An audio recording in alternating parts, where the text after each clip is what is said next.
Good morning dear students.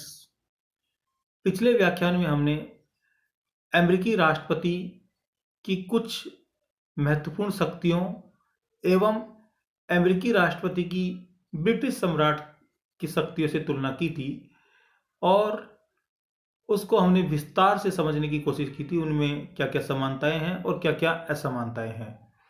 आज के इस व्याख्यान में हम बात करेंगे अमेरिकी राष्ट्रपति की ब्रिटिश प्रधानमंत्री से तुलना।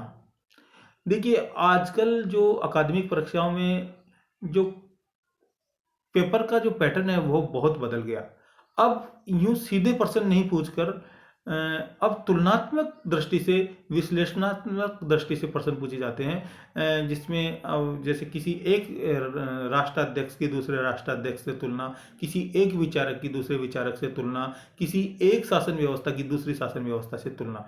तो आपको ये नज़रिया रखना होगा इन परीक्षाओं की तैयारी करते समय कि किस प्रकार अमेरिकी राष्ट्रपति और ब्रिटिश सम्राट में तुलना की जा सकती है, किस प्रकार अमेरिकी राष्ट्रपति और भारतीय राष्ट्रपति में तुलना की जा सकती है, किस प्रकार अमेरिकी राष्ट्रपति और भारतीय प्रधानमंत्री या ब्रिटिश प्रधानमंत्री में तुलना की जा सकती है। तो यह नज़रिया आपको रखना होगा। इस प्रकार के प्रश्न आपकी वार्षिक परीक्षाओं में पूछे जाते हैं और आपको अधिक अच्छे अंक लाने के लिए इन दृष्टि से प्रश्नों को पढ़ना होगा।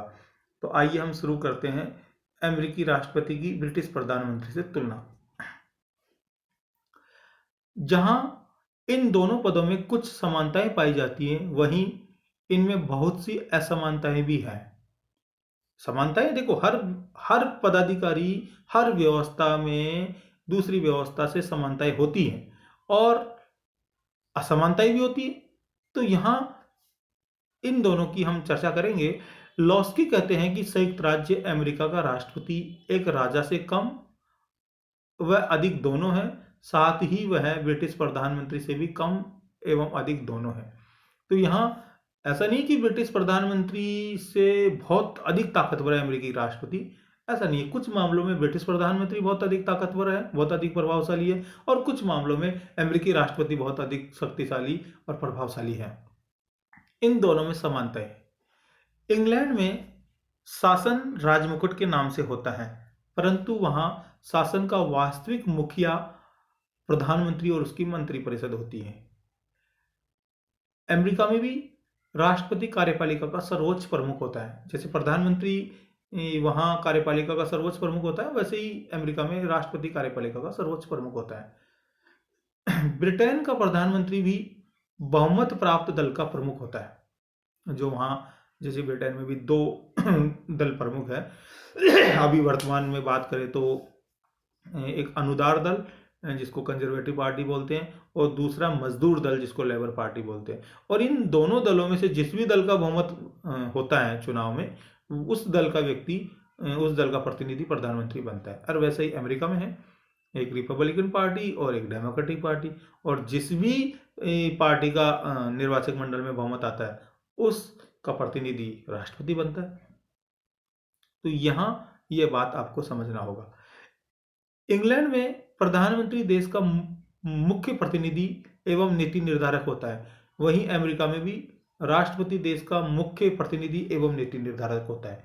तो ये यहाँ इस मामले में भी दोनों में समानताएं हैं, लेकिन अब इनमें असमानताएं भी बहुत है, जिनके संबंध में यहाँ बात करेंगे।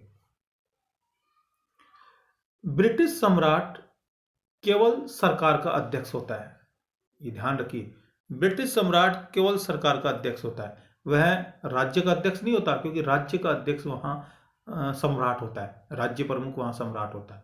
वह औपचारिक कार्य नहीं करता, क्योंकि औपचारिक कार्य वहां सम्राट के माध्यम से किए जाते हैं।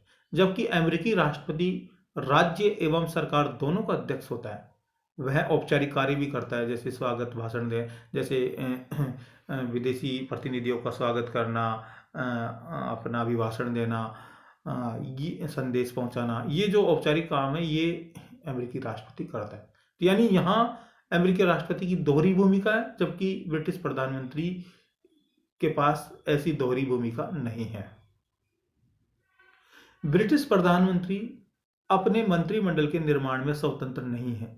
ये बात भारत के संदर्भ में भी लागू है। भारत का प्रधानमंत्री भी अपने मंत्रिमंडल के निर्माण में स्वतंत्र नहीं है। उसे मंत्रिमंडल के गठन में कई बातों का ध्यान रखना होता है। जैसे अगर भारत की बात करें तो भारत में जब भी मंत्रिमंडल का गठन किया जाता है, केंद्रीय मंत्रिमंडल का गठन किया जाता है, तो उसको उसमें विभिन्न क्षेत्रों का, विभिन्न जाति समूहों का, विभिन्न धर्मों के प्रतिनिधियों का, इसके अलावा महिला और पुरुषों का अनुपात, इसी इसके अलावा जैसे मान लो यदि कोई सहयोगी दल है उस सरकार में, तो उनके प्रतिनिधित्व का, यानी बहुत सी बातों का ध्यान रखना होता है और उन सबको कुछ मात्रा में प्रतिनिधित्व दिया जाता है। सभी क्षेत्रों को प्रतिनिधित्व दिया जाता है। ऐसा नहीं कि सारे मंत्री उत्तरी भारत से बना लिए, दक्षिण भारत को इग्नोर कर दिया, और ऐसा नहीं कि सारे मंत्री पूर्वी भारत से बना लिए, पश्चिमी भारत को इग्नोर कर दिया, ऐसा नहीं। तो वहां भी, ब्रिटेन में भी इन चीजों का ध्यान रखा जाता है। जबकि अमेरिकी राष्ट्रपति अपने सहयोगी सचिवों की नियुक्ति करने में पूर्ण स्वतंत्र होता है। वह देश के किसी भी भाग से विशेषज्ञों की एक टीम सेलेक्ट करता है। जैसे मान लो किसी को युद्ध विषयक मामलों की जानकारी है तो उसको युद्ध सचिव बना देगा, किसी को वित्त मामलों की जानकारी है, विशेषज्ञ है, तो उसको वित्त सचिव बना देगा। तो वह अपने सचिवों की नियुक्ति करने में स्वतंत्र होता है। ये बात आपको समझनी होगी। जबकि भारत का प्रधानमंत्री और ब्रिटेन का प्रधानमंत्री मंत्रिमंडल, मंत्रिपरिषद के गठन में स्वतंत्र नहीं है। ब्रिटिश प्रधानमंत्री को अपनी किसी भी नियुक्ति की पुष्टि संसद से करवानी नहीं पड़ती, संसद से नहीं करवानी पड़ती किसी भी नियुक्ति की क्योंकि वहां तो काम ही संसद के माध्यम से होता है। जबकि अमेरिकी राष्ट्रपति को अपनी नियुक्ति के संबंध में सीनेट से अनुमोदन प्राप्त करना आवश्यक है। सीनेट से अनुमोदन प्राप्त करना आवश्यक है। सीनेट जब तक अनुमोदित नहीं करेगी तब तक वह नियुक्ति प्रभावी नहीं होगी। ब्रिटिश प्रधानमंत्री की केंद्रीय स्थिति के कारण वह संसद का प्रमुख होता है। ब्रिटिश प्रधानमंत्री। जबकि अमेरिकी राष्ट्रपति कभी भी कांग्रेस का स्वामी नहीं बन सकता, क्योंकि यहां कार्यपालिका व्यवस्थापिका से बिल्कुल पृथक होती है। इसीलिए तो यहाँ अध्यक्षात्मक शासन व्यवस्था है। जबकि ब्रिटेन में तो कार्यपालिका और व्यवस्थापिका घनिष्ठ रूप से जुड़ी हुई है। कार्यपालिका की संरचना ही व्यवस्थापिका में से होती है, यानी संसद में से होती है। वहां जो मंत्री जो होते हैं वह अनिवार्य रूप से संसद के सदस्य होंगे, तो वहां वह संसद का प्रमुख होता है। कार्यपालिका का प्रमुख होने के नाते वह संसद का भी प्रमुख होता है प्रधानमंत्री। लेकिन अमेरिका में ऐसा नहीं है। अमेरिका में जो राष्ट्रपति सचिवों की नियुक्ति करता है वे कांग्रेस के सदस्य नहीं होते और उनका कांग्रेस का सदस्य होना आवश्यक भी नहीं है। ब्रिटिश प्रधानमंत्री का कार्यकाल कॉमन सभा की इच्छा पर निर्भर करता है। ये बात आपको ध्यान रखना होगा। कॉमन सभा में जब तक उस दल का बहुमत है तब तक व्यक्ति प्रधानमंत्री रहेगा। जिस दिन कॉमन सभा में उसका बहुमत गिर जाएगा या कॉमन सभा उसके विरुद्ध अविश्वास प्रस्ताव पारित कर देगी, उसी दिन प्रधानमंत्री और उसकी मंत्रिपरिषद, मंत्रिमंडल को त्यागपत्र देना होगा। जबकि अमेरिका में ऐसा नहीं है। अमेरिका में राष्ट्रपति का कार्यकाल निश्चित है और वह 4 वर्ष है, और वहां राष्ट्रपति को केवल महाभियोग प्रक्रिया के अतिरिक्त और किसी भी माध्यम से नहीं हटाया जा सकता समय से पूर्व। एकमात्र पद्धति है वहां महाभियोग पद्धति, जिससे राष्ट्रपति को हटाया जा सकता है, वरना इसके अतिरिक्त और किसी भी पद्धति से राष्ट्रपति को और उसके सचिवों को समय से पूर्व नहीं हटाया जा सकता। जबकि ब्रिटेन में तो हमेशा सरकार पर तलवार लटकी रहती है कि जब तक सदन में विश्वास मत है तब तक सरकार रहेगी, जिस दिन विश्वास मत खो दिया उस दिन सरकार गिर जाएगी। ऐसा भारत में भी है, भारत के संदर्भ में भी यह बात लागू है। ब्रिटिश प्रधानमंत्री संसद के प्रति उत्तरदायी होता है। वह संसद के प्रति उत्तरदायी होता है।